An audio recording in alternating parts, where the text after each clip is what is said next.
In 1870, a hunter west of Spirit Lake, Iowa, raised his rifle at the last wild bison ever seen in the state.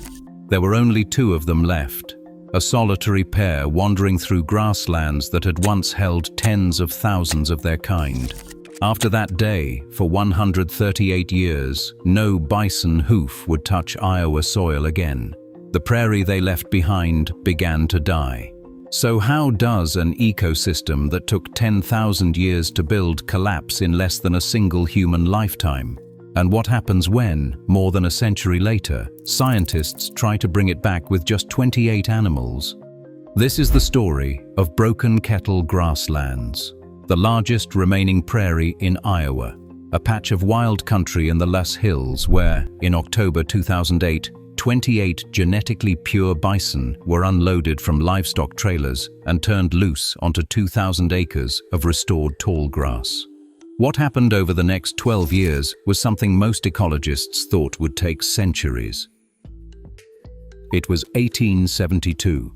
The American plains stretched from Texas to Canada, and somewhere between 30 million and 60 million bison moved across them in herds so vast that travelers reported watching them pass for 3 days at a time. Iowa sat at the eastern edge of this empire. 85% of the state was covered in tallgrass prairie, some of it standing 6 feet high in the summer, with root systems plunging 15 feet into soil so rich the wind-blown loess deposits along the western border were matched only in northern China. That same year, a federal program began encouraging the systematic slaughter of every bison on the continent. Within 18 years, an estimated population of 60 million had been reduced to a few hundred animals. The grasslands they had shaped for thousands of generations were plowed under, fenced off, and converted into corn and soybeans at a speed unmatched in human agricultural history. Today, less than 0.1% of Iowa's original prairie still exists. Think about that for a second. A landscape that covered an area the size of Texas is now scattered in fragments smaller than most public parks. The National Park Service classifies the tallgrass prairie as one of the most endangered ecosystems in the world. More endangered than tropical rainforest, more endangered than coral reef. But here's the part that everyone missed at the time. When the bison disappeared, the prairie didn't just lose a large animal. It lost the architect of the entire system. By the early 1990s, a handful of ecologists in Iowa had reached a quiet, uncomfortable conclusion. You could fence off prairie. You could plant native seeds. You could even reintroduce fire on the historical schedule. And the land would still refuse to behave like prairie. Something was missing, and the absence had a shape. In 1992, the Nature Conservancy purchased the first parcel of what would become the Broken Kettle Grasslands Preserve.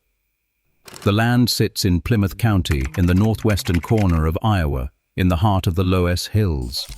These hills were quite literally blown into existence as the glaciers from the last ice age retreated, depositing tiny silt particles in drifts deep enough to carve into the geological signature of the entire western edge of the state. The Conservancy spent 16 years preparing the land, removing invasive species, restoring fire cycles, and reinforcing fencing across 2,000 acres. Their director of lands, Graham McGaffin, would later describe the philosophy with a line that became something of an internal mantra. "We don't have the prairie for the bison, we have the bison for the prairie. The animals weren't the goal, they were the tool." But the clock was already ticking, and the team did not yet know what it was building toward. The herd they were preparing to bring in was not coming from a domesticated stock. The Nature Conservancy wanted bison that had not been crossed with cattle, animals carrying the genetic profile of the original Great Plains herds. Those animals were almost impossible to find. In the end, the source was Lame Johnny Creek Ranch in South Dakota, a herd whose bloodline traced back to Wind Cave National Park, considered one of the only Yun hybridized populations left in North America. 28 of these animals were loaded onto trailers in the fall of 2008 and driven across the state line into Iowa.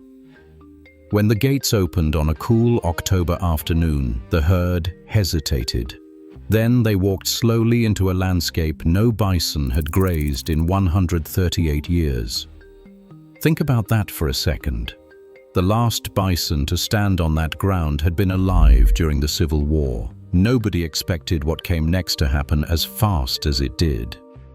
Within the first growing season, ecologists at Broken Kettle began documenting something they had not seen at any of the bison-free prairie preserves they had been managing for decades. The vegetation structure was changing, not gradually, quickly, and not in the ways the textbooks predicted. Cattle, when they graze a pasture, tend to eat almost everything. They prefer broadleaf wildflowers, what ecologists call forbs, and they graze fairly uniformly across whatever area they have access to. The result is a pasture that looks neat and even, which is exactly what farmers want. Bison do almost the opposite. They graze grasses with intense preference, leaving the wildflowers largely untouched. They graze in patches, hammering one section of prairie hard for several days, then moving on and not returning for weeks or months. This creates what ecologists call habitat heterogeneity, a patchwork of intensely grazed areas, lightly grazed areas, and completely ungrazed areas, all sitting next to each other. And that patchwork turns out to be the difference between a meadow and a prairie. By 2012, the wildflower diversity at Broken Kettle had begun increasing measurably. By 2015, biologists from Iowa State University and partner institutions were publishing studies confirming what the field observations had been suggesting for years. Reintroducing bison was doubling plant diversity, not the modest gains that ungrazed restoration had produced. Doubling. The numbers, once they came in, were almost hard to believe. A landmark study published in 2022 in the Proceedings of the National Academy of Sciences quantified the effect across multiple bison reintroduction sites. Native plant species richness increased by 103% at local scales and 86% at the catchment scale. Those gains continued for 29 years and proved resilient to the most extreme drought in 4 decades. That's not a typo, by the way. Cattle grazing, when measured against the same baseline, also increased native plant diversity, but by less than half as much. That same time period, the herd itself was transforming the physical landscape in ways even some of the senior ecologists had not fully anticipated. Bison, unlike cattle, wallow. They roll on the ground, sometimes for 10 or 15 minutes at a time, creating shallow circular depressions in the soil. A single bison might wallow in the same spot dozens of times across a single summer. The resulting depressions, called wallows, can be 8 to 12 feet across. In the spring, these wallows fill with water and become miniature wetlands, hosting plant species that grow nowhere else on the prairie. Yellowstone researchers have documented more than 100 plant species that preferentially grow in or around bison wallows. Historically, millions of these depressions dotted the Great Plains landscape, creating a constellation of distinctive micro-habitats stretching from Texas to Canada. At Broken Kettle, the wallows began appearing within the first 2 years. Then there was the dung. A single adult bison produces up to 50 pounds of dung daily, and as many as 300 different species of insects may be found in a single bison pat. That's not an exaggeration for effect. That's a measured figure from peer-reviewed entomology research. The insects brought the birds. By the 5th year, biologists were documenting increases in grassland bird species, including some that had been considered locally extirpated. The Henslow's sparrow, a small secretive bird that requires very specific grassland structure, began appearing in surveys. The same patchy grazing patterns that supported the bird also supported butterfly populations that had been declining for decades. Rare prairie species began turning up in the wildflower patches the bison had carefully refused to eat. If you're finding this story compelling, please consider subscribing to The American Wild.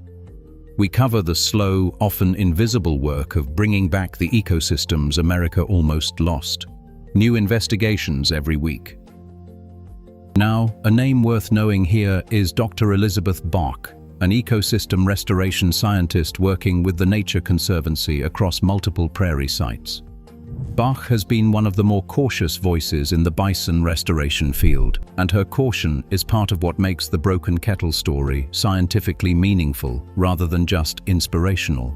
Bach has consistently emphasized that prairie restoration operates on timescales that humans struggle to perceive. It will take time to start seeing changes, she told reporters covering the Tallgrass Grasslands project in Illinois, where a similar bison reintroduction was launched in 2014. And in fact, some early Tallgrass studies found little measurable change in plant communities during the first 5 years.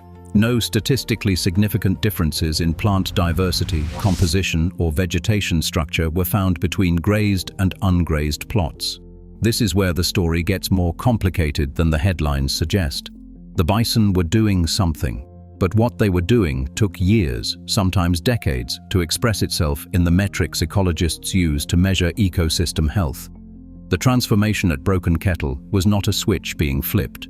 It was a slow rebuilding of relationships between hundreds of species, most of them invisible without specialized survey equipment. Jim Pease, a wildlife biologist and professor emeritus at Iowa State University, captured the time frame in a single phrase that has stuck with prairie conservationists ever since. He calls it a 1,000-year project. By 2020, 12 years after the original release, the Broken Kettle herd had grown from 28 animals to 275, nearly a tenfold increase. The Nature Conservancy began conducting annual roundups, partly for veterinary care, partly to manage herd size against the carrying capacity of the 2,000-acre enclosure. Excess animals were transferred to other restoration sites and, increasingly, to indigenous communities through a partnership with the Intertribal Buffalo Council. That last piece deserves more attention than it usually gets.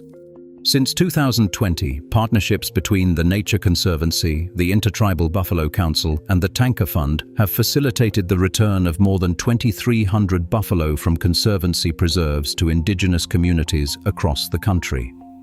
Bison that had been restored to ecological purpose were now being restored to cultural purpose. The work at Broken Kettle had quietly become part of something much larger. This decision seemed small at the time. It wasn't.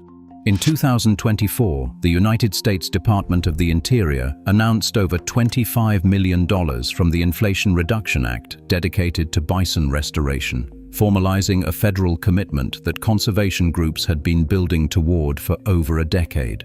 The Secretary's order accompanying the funding directed bureaus across the federal government to use the best available science and indigenous knowledge to restore bison across the country.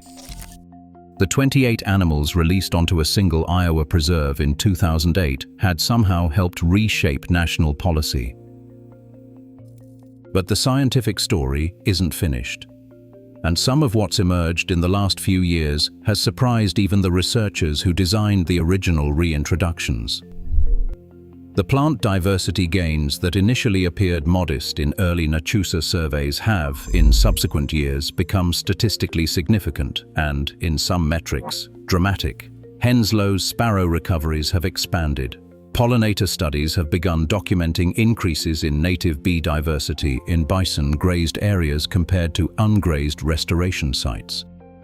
And then a leaked observation from a different kind of source. Just last year, refuge managers at the Neil Smith National Wildlife Refuge, another Iowa bison reintroduction site established in 1996, reported the birth of a rare white bison calf in May of 2026. According to the National Park Service, white bison occur in roughly 1 in a million births in the wild. In Lakota, Sioux, and Dakota tradition, the birth of a white bison calf is considered sacred, a sign that significant change is approaching. The refuge manager, Scott Gilge, was careful in his comments to the press. He simply called it something very special. For the indigenous communities involved in the wider bison restoration movement, the calf carried weight that scientific language could not quite hold. The Broken Kettle herd today is genetically pure. No cattle DNA, no hybridization. The same animals that arrived in 2008 and their descendants now represent one of the most ecologically and genetically valuable populations of plains bison in North America. They graze on land that has been documented producing some of the most diverse, biologically rich tallgrass prairie restoration outcomes anywhere in the country. If you had asked an ecologist in 1990, before the project began, whether 28 animals could restore a functional ecosystem on 2,000 acres in the middle of the most agriculturally transformed landscape in North America, most of them would have been skeptical. Some would have called it impossible. And yet, in 2024, a panel of experts convened by USA Today named the Neil Smith National Wildlife Refuge, the sister site to Broken Kettle, the best national wildlife refuge in the entire United States. There are 570 of them, at least one in every state. The recognition was not for size. It was not for visitor numbers. It was for the slow, painstaking, deeply unglamorous work of bringing a dead landscape back. The challenges are not over. The Broken Kettle herd remains geographically isolated. Genetic diversity over the long term requires connections to other herds, and the surrounding agricultural landscape makes natural dispersal nearly impossible. Expanding the acreage of protected and restored tallgrass prairie remains a significant ongoing challenge, with most of the surrounding land locked into row crop production that is, frankly, more economically rational for landowners than restoration could ever be.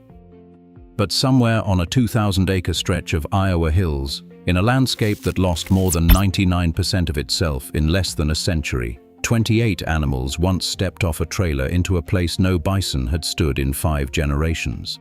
And the prairie remembered them. Back in 1870, when that hunter raised his rifle at the last wild bison in Iowa, he probably believed he was finishing something, closing a chapter. The frontier was being civilized, the land was being turned to better use, and the great herds were a story for the next generation to read about in books. Nobody could have told him that, 138 years later, 28 of those same animals would walk back onto Iowa soil. Or that the prairie itself, the dying, fragmented, almost forgotten prairie, had been quietly waiting for them. It still is.